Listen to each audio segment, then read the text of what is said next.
time is 9 o'clock in the AM, and I'd like to call this workshop to order. My name is Steve Canavero. I'm the interim state superintendent for the state of Nevada. And as we get started with the agenda, I want to share just a couple of housekeeping items as we do as a matter of practice.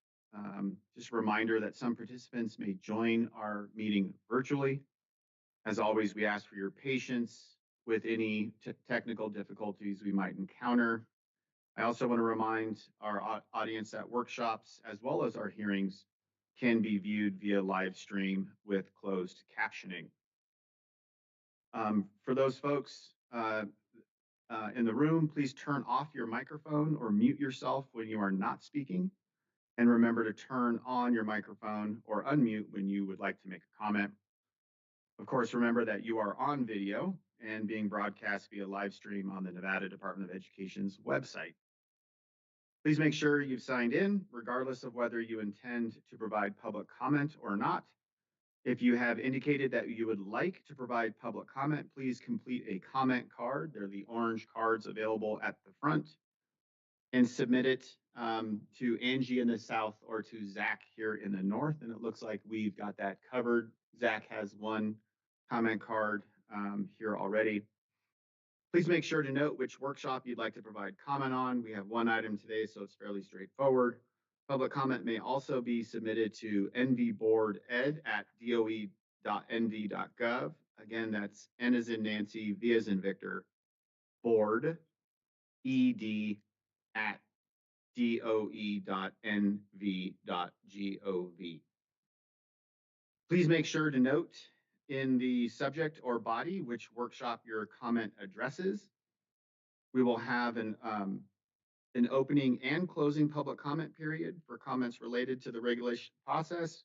Public comment will also be taken specifically under each workshop today. So 3 different opportunities for public comment, one at the beginning, one at the end, and then one specific on the regulation workshop that we'll be discussing today.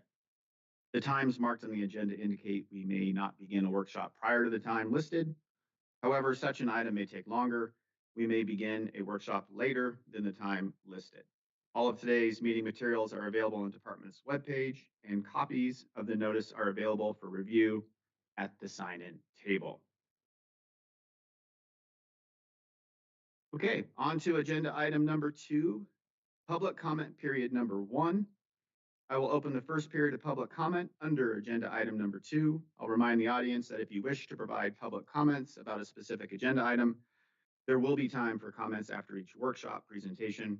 Please be sure to fill out the comment card, turn on the microphone, and begin by stating your name for the record. Please note, I will limit your comments to 3 minutes. We will take public comments in Carson City first, then move to Las Vegas. If you're unable to attend in person but would like to provide public comment, please submit your written statement to nvboard@doe.nv.gov before the close of the workshop. So we'll begin here in Carson City. Would anyone like to make public comment under this first period at this time? Seeing none, we'll move to Las Vegas. Anyone like to make public comment in Las Vegas at this time? We have no public comments in Las Vegas at this time. Thank you. Are there any members of the public who have provided written comments? We have no written comments for agenda item number 2. Thank you very much. That will close the first public comment period and agenda item number 2, and I will move to agenda item number 3. It is 9:04 a.m. and we'd like to open the workshop on proposed changes to Nevada Administrative Code 388, specifically sections 460 through 488. These proposed amendments focused on removing the sections within the Nevada Administrative Code that correspond to language that has already been repealed in the Nevada Revised Statute. We are fortunate to have Director Bowers with us today to provide an overview of the changes and what would necessitate the change. And I would like to invite Director Bowers to present her information. Morning. My name is Julie Bowers, and I am the Director of the Office of Comprehensive Student Services. And I'm here this morning to propose changes to the Program for Person with Disabilities with Unique Needs, NAC Sections 388, 460 through 388, 488. NAC Sections 388, 460 through 388, 488 must be repealed because they explicitly reference and were designed to implement NRS Sections 395.30, 395.40, 395.50, and 395.60, which have since been repealed. Maintaining regulations that are directly tied to non-existent statutory authority creates confusion and lacks a legal basis for their continued enforcement. The outdated application process for the out-of-district placement described in these NAC sections has also been replaced by the contingency account for special education or the case process. As outlined in NRS 388-5223 through 388-5243 and its implementing regulations, NAC 388.319 and NAC 388.323. Therefore, this repeal is necessary to ensure regulatory accuracy, consistency with current law, and to avoid delay in districts and charter schools being reimbursed for extraordinary program expenses in the implementation of the individualized education program of a pupil with significant disabilities.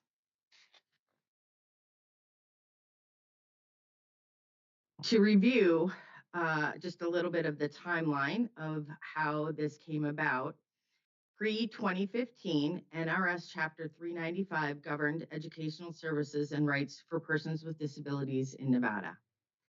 In 2015, Senate Bill 508 was introduced to modernize and reorganize Nevada's education code, including statutory language affecting special education.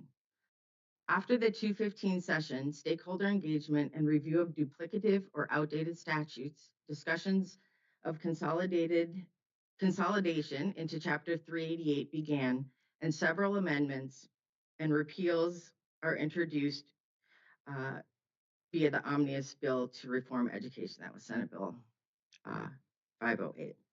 Chapter 395 was marked for repeal and then officially repealed, with its relevant sections consolidated into updated provisions under NRS Chapter 388.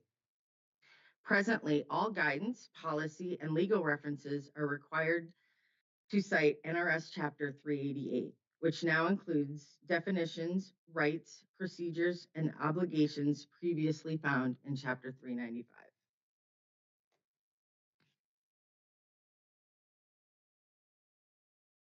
To summarize, NRS Chapter 395 was originally dedicated to special education services for individuals with disabilities, outlining the state's obligation to provide free, appropriate public education, or FAPE, due process rights, and procedural safeguards. As part of a broader legislative modernization effort, Nevada's legislature determined that maintaining a separate chapter for special education created redundancy and legal fragmentation.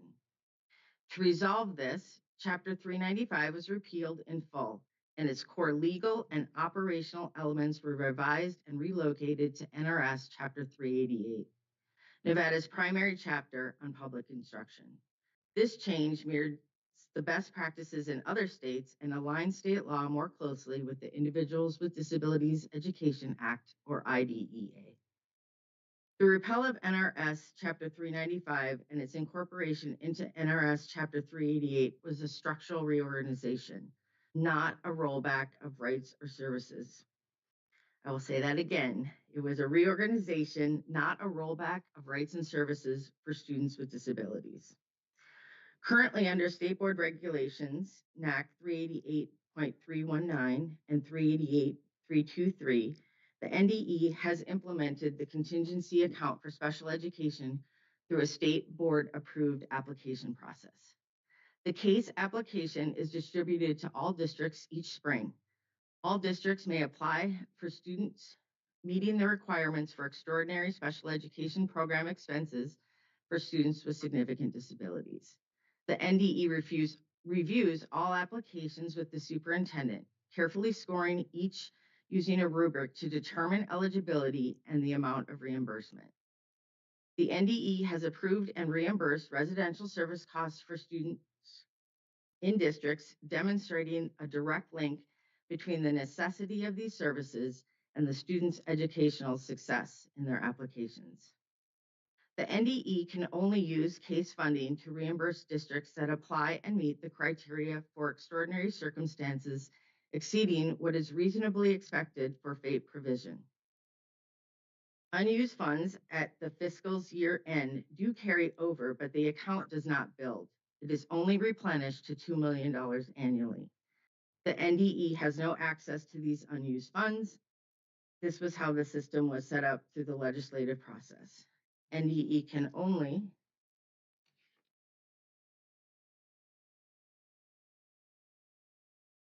access funds that have been requested by districts through a case application. Regarding the small business impact, the district's obligation for FAPE for students remains intact. The repeal of this regulation does nothing to interrupt the obligation. The process changed per the legislature, and any small business may contract directly with the district, as we have seen in practice over the last few years. Should concerns about harm arise from these regulation changes, NDE should be notified. The NDE concludes that the NAC sections 388.460 through 388.488 must be repealed because they explicitly reference and were designed to implement repealed NRS sections 395.30, 395.40, 395.50, and 395.60. This repeal aims to prevent further confusion for districts seeking support for students with extraordinary needs through the established state board approved case process. Thank you. Thank you, Director Bowers, for that overview and rationale. I will now open this workshop for public comments related to this regulation. We will begin here in Carson City. Is there any public comment here in Carson City? Superintendent, we have one public comment here in Carson City. We will begin with Mr. Neil Rombardo, representing Washoe County School District. Fantastic. I think you know the drill. Hit the button, green light, it's all good. Do you want those submitted into the record? Yes. Okay.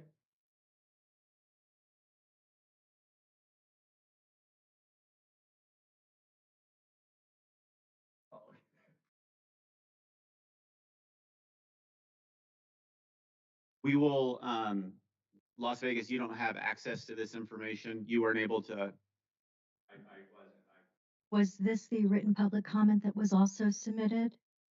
No, I have not viewed the material that was submitted to us, but I don't know that it does not appear to be redundant with the public comment that was submitted by the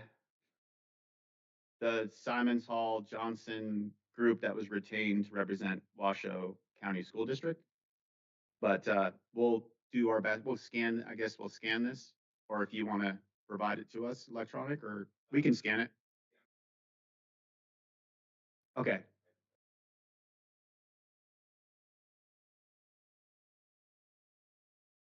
Okay, so we have documents that were submitted here. We'll scan it and post it for the public. Go ahead, Mr. Rombardo. Good morning, State Superintendent Canavero, Neil Rombardo, for the Chief General Counsel for the Washoe County School District. May I ask for a delay for a second? Where's my timer at so I can time this out for the 3 minutes? If you need to go beyond 3 minutes, that would be fine. Oh, okay. Yeah. Thank you so much. All right. Since November of 2024, as you know, the school district and the NDE have been trying to work out a solution for a student in need of residential placement. The district has submitted an application under the Program for Persons with Disabilities with Unique Needs, found in NRS 388-5223 to NRS 388-5243, and NAC 388-460 to NAC 388-488. I'm going to point out that that's Exhibit 1 and Exhibit 2 in those exhibits that I handed out to you, which I'll be referring back to. In response, we have it's the position of the Washoe County School District that the NDE has refused to follow those laws, and in doing so has refused to provide support for our student in need of a residential placement. Now the NDE is asking you to remove that law, or you're asking to remove that law, excuse me, uh, otherwise known as the program, which is further harming our student and harming students throughout the state of Nevada. Because I don't want to take up our entire morning, I want to point out just a few very easy points that show that the information that you're receiving is mistaken. And so I'll just start right at the top, which is first, if you take a look and compare Exhibit 1 to Exhibit 2, if you look at the top of the page of Exhibit 1, which is page 1 of 3, it literally says NAC, Program for Persons with Disabilities with Unique Needs. I'm sure you all can see that, and Ms. Bowers referred to that. I'm going to now ask you to take a look at page 2. This is a printout of the NRS. The title at the top of the NRS, as it exists today, literally says the exact same thing. Program for Persons with Disabilities with Unique Needs. Now, Mr. Ott will tell you that titles in the NRS and the NAC are not necessarily, they can't be cited, but it's persuasive to show that the NRS and the legislature, when they adopted the law, knew what was going on. You're referring to NRS 395, and as we all know in the education world, 395 was moved. And that's what happened here. It doesn't mean it's repealed. It doesn't mean it doesn't exist. And frankly, it's been on the books for 15 years. So I don't see how you can just say, well, we just missed it for the last 15 years, and so therefore it's not good law. But the most important point here is when the legislature adopts statutes, they are presumed to know the language of all of the other statutes, including the NAC, and the titles here match. Just really, really simple. Next, moving into the second point, you responded to our request that there was no funding for the program. And since it's not funded, you're not obligated to follow it. And this was in our discussions with NDE staff, Ms. Dixon and Ms. Bowers. Well, that's absurd. Your failure to fund your own program is your problem, not the Washoe County School District's problem. But what I'm going to show you is it actually is funded. So let's move to our third point. You keep suggesting that we should use the CASE program for our residential placement, which I'll discuss why that's inapplicable in a minute. However, let's take a look at NRS 388-5243. And let's take a look at the first few words. The account for state special education services. Do you see that in paragraph 1 of NRS 388-5243? If you take a look at Exhibit 3 that I provided you, that's the legislative history of NRS 388-5243. And you want to talk about repealing laws in 2021, guess what term the legislature removed from NRS 388-5243, which you are requiring the district to apply for? That statute used to say the contingency account for special education, which is the acronym CASE. So if anything, the legislature has removed CASE from the NRS, not the program for persons with disabilities with unique needs. You can't get around that because, again, the legislature is presumed to understand all of the statutes, all of the regulations when they pass laws.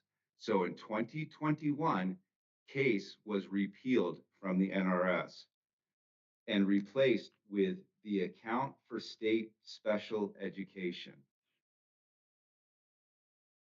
Now, taking a look at CASE, as it states in your own NAC, which is, it says it's for special education services related to supplementary aids and services, transition services, and related services.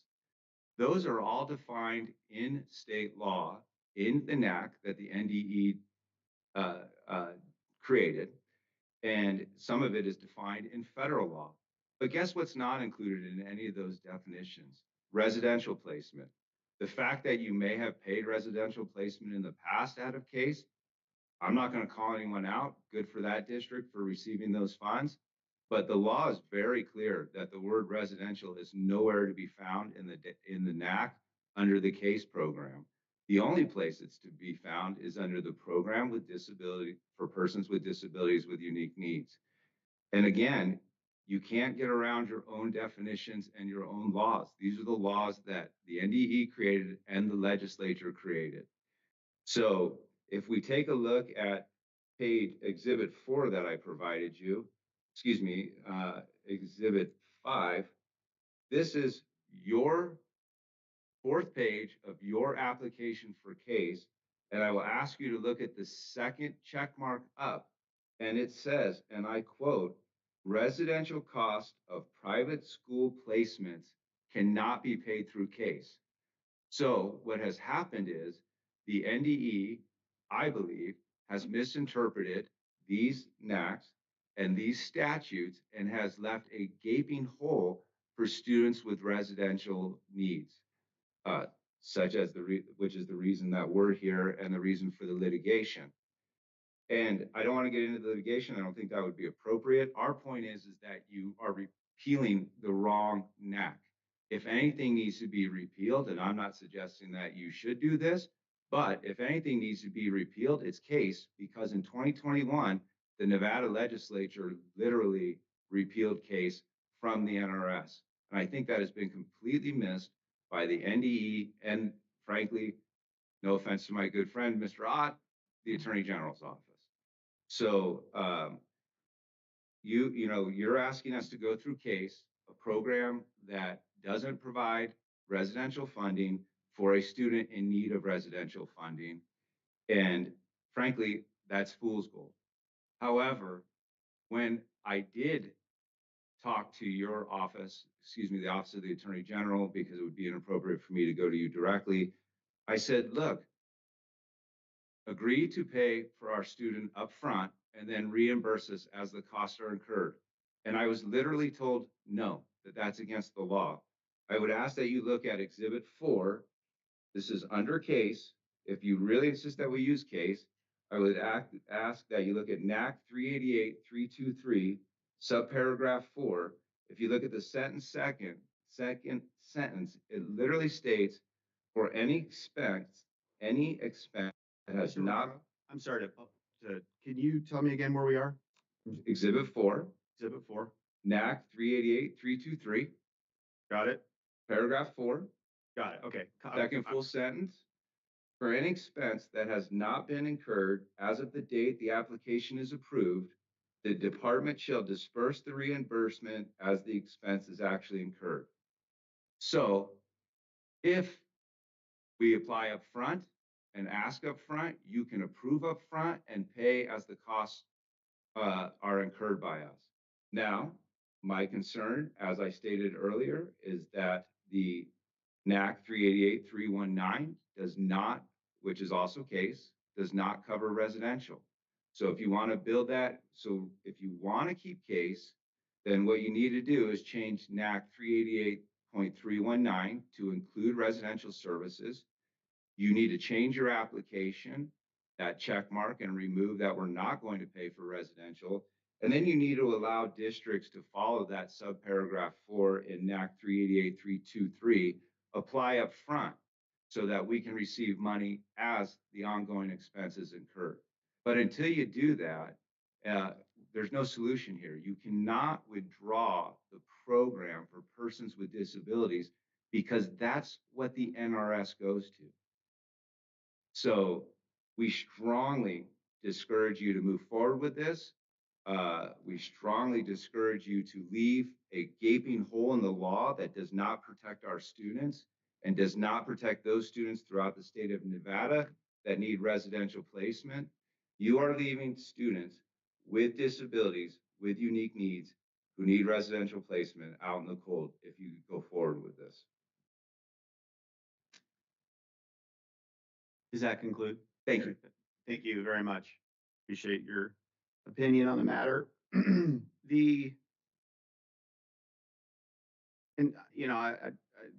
just referencing a document that was received yesterday, I think, last evening, the letter regarding proposed amendments. It's in the file. And Ms. Bowers, I'd like to ask just a couple of quick questions specific to this. And this is the firm, which I'm assuming Washoe reviewed this letter in advance of us receiving it, given that they represent you. And it sort of references the last comment by the speaker about leaving students with disabilities out in the cold. Ms. Bowers, is it your intention, as the letter says, to evade responsibility for students with disabilities with unique needs? Do you think that is that your perspective? Is that what you're trying to do with this change?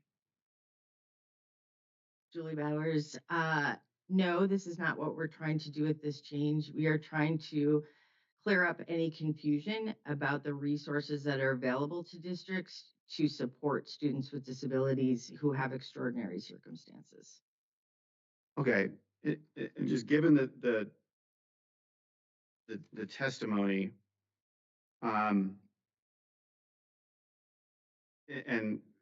you referenced confusion, and it sounds like there's titles and words and references, and we'll let the lawyers figure all that out. But we have a program to run and support, and actually, I would argue, support students with disabilities and meet the needs of districts. So, given all of this confusion and challenge, has the case process actually been used?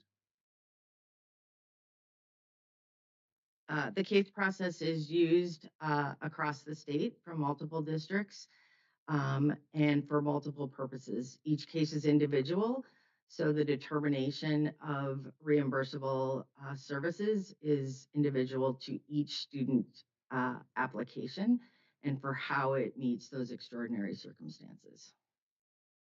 Okay. And so would the repeal of this regulation leave students with significant disabilities and out in the cold, in your opinion? No, it would not. We have other resources that would specifically the account for special education that would provide reimbursement for extraordinary circumstances. And I think it was referenced, but just you don't have the pleasure, or I should say the luxury of seeing the documents that were provided, but one of the exhibits is I think what appears to be a page from the case application. It may be, it may not be, but there is a check mark that says residential costs of private school placements would be something that case funding is not used for. However, there was a reference that case funding has been used for residential costs. And can you maybe explain, over the course of the short history of case here, has the contingency account through the case process been used to support residential costs? Yes, the case has been used to provide reimbursement for residential costs when the district is able to demonstrate that the success of the student in the academic setting is directly linked to the need for residential services. Okay. Steve Kenro again. And then the connection or the link between the educational setting and the residential placement, that is made through the case application process. Is that accurate? Yes, so the application process requires that the districts explain the history of the student's educational placements and why they feel that the student can no longer receive services within the district and the need to place the student in a residential facility. So it explains everything that has happened. And also there would be and could be IEP goals that are linked to services that would happen during the residential, after academic hours in the residential setting. Okay. Steve Kenro, one just quick follow-up question. So then the IEP would identify the placement of this individual student in a residential setting. Like, I think that's what you're saying is that that would be where the placement would be suggested by the IEP team. The IEP team would determine that the needs of the student can no longer be met in the district and that they would need to look at residential placement. When we look at the application, we also look at the billing from the facility and we look at what they are billing for and if there is costs that are associated with things like any services, occupational PT, other services that are provided during the residential time, or that the overall success of the student is dependent on the student not being in the district placement. Okay, thank you. Yeah, I do not agree with the characterization in the letter that we're attempting to evade responsibility. And this is a direct quote of providing funding to students with disabilities and their unique needs under the program. But that, this is the opinion of Washoe and their council. That's fine. I just don't see it that way. And you had mentioned that the case process, the new process since the 2015 session, has been utilized over its history. It has been used to fund residential placements when the connection, as you mentioned, with their education program is provided for through the case process, and that allows for districts to make the argument. And we're currently, if I understand it, paying for and that's for over the course of a couple of years. Is that correct for a particular student? Yes, that is correct. We have been able to, again, review the applications and the costs and make a determination that the overall success of the student requires a residential placement. We have encouraged school districts to apply for CASE in multiple situations so that at least we have the opportunities to review the costs and make a determination. Some of the costs are approved, some of them are not, but we want everybody to have the opportunity to have their case, no pun intended, reviewed, and be able to demonstrate the overall need for that student so that we can use those special education account funds to support our students across the state who have those extraordinary needs. Okay. Thank you. And currently, how many applications is the department reviewing through the new process or through the case process, new some years ago, for students with specific needs? It varies from year to year. We have consistently had 2 to 3 districts per year that have an application that is reimbursed, some for large amounts of money, some for smaller amounts of money. Again, depending on the service that was needed by the student with significant disabilities, and those that exceed what is normally expected to be provided by the district under the free appropriate public education. Thank you for that. It certainly doesn't strike me as leaving students out in the cold or attempting to evade our obligation or responsibilities. One other just point to clarify that was, we could spend a lot of time on this letter. I don't want to give it more due than it deserves, but the legislature, and correct me if I'm wrong, the legislature allocates up to $2 million annually to fund this account. Is that accurate? That is accurate. And the legislature does not allow for rolling these funds over. Is that accurate? That is correct. The account is set at a maximum amount of $2 million. When we reimburse districts, let's say for $500,000 in a year, that account, contingency account or special education fund account is built back to, or is goes back to the $2 million, but it does not add any funds to it that may have not been used in the previous year. Okay. Thank you, Director Bowers. I appreciate your indulgence. I just wanted to ask a couple of clarifying questions. Before I close down this workshop, I want to go to public comment in, well, let me see if there's any additional public comment in Carson City. Superintendent, there are no public comments in Carson City at this time. Any public comments in Las Vegas? Superintendent, we have no public comments in Las Vegas, but I do have one written comment. May I go ahead and read it into the record? Yes, please. To whom it may concern, please be advised that the law firm of Simons Hall Johnston PC has been retained to represent the Washoe County School District's interest in relation to the above reference matter. This Angie? letter, oh, yes. I apologize for interrupting. That has been submitted, that letter. I don't know that we need to read it into the record. It's been entered into the record as the letter itself. Okay, sounds good. Thank you. Are you comfortable with that? Yeah. Okay. So just referencing that. We reviewed, and reviewed the letter prior. Yep. And when I looked at the written comment, it appeared to be the exact same as the letter that was received last night.